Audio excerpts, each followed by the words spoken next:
Postgame with Point Loma Nazarene University. They fall to Western Oregon 73-66 in the West Regional Quarterfinals. We have head coach Ryan Looney with us, as well as guard Tanner Nelson and center Ziggy Satterthwaite. Coach, another hard-fought game with Western Oregon. Battled back from 22-point deficit in the first half, just couldn't quite come up with it in the end, but still a lot of things to look at in the positive in this one. Yeah, we first 10 minutes of the game looked like we've never been here before. And when I think you dig that big a hole, it's hard to fight back. Just kind of expended a lot of energy to get ourselves within striking distance, and it's tough. Looking at the second half, 52% shooting from the field, 13 of 25, 3 of 8 from beyond the arc. And in the first half, just couldn't put it together from 3, 2 of 12, and 10 of 25. What was the conversation in the locker room that turned things around? I think all year we've really tried to establish an identity both on offense and defense. Because of the moment, I think that clearly was not displayed early in the game. The entire conversation at halftime was about getting back to who we are and who we want to be.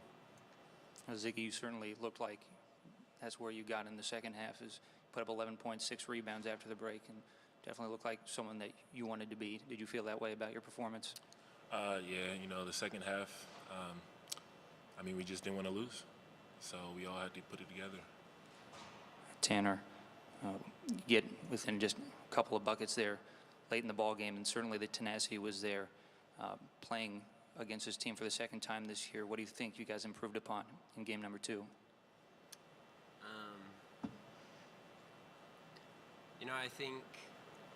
I think we really battled in defense the second half. Like what we said, we made adjustments.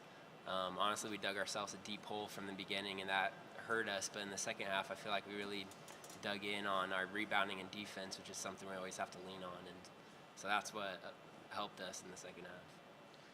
Talking about the importance of free throws in a game like this. You guys went 5 of 24 from the line and end up falling by 7.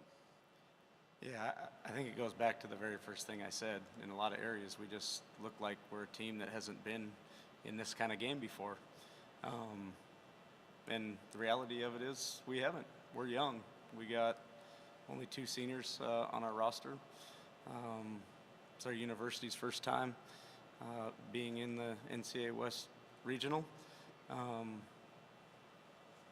think it's great for our program that we got a little bit of a taste of it right now. I think these 2 guys are probably a little bit more hungry, thinking about what just happened, as we already start to think and prepare for next year. That's exactly it. Did the foul trouble affect you at all? I know your point guard was sitting on the bench with 3 fouls, and even the guy on your right, he played through it, but you guys it seemed like it changed your rotations early on. Yeah, it affected us a ton. We have 2 guys that were in our 10-man rotation that were injured, not playing in the game tonight, and then we had 3 starters with 3 fouls in the first half. So, yeah, I don't want to say it killed us, but if not, it was pretty close. Thank you, gentlemen. Thank you.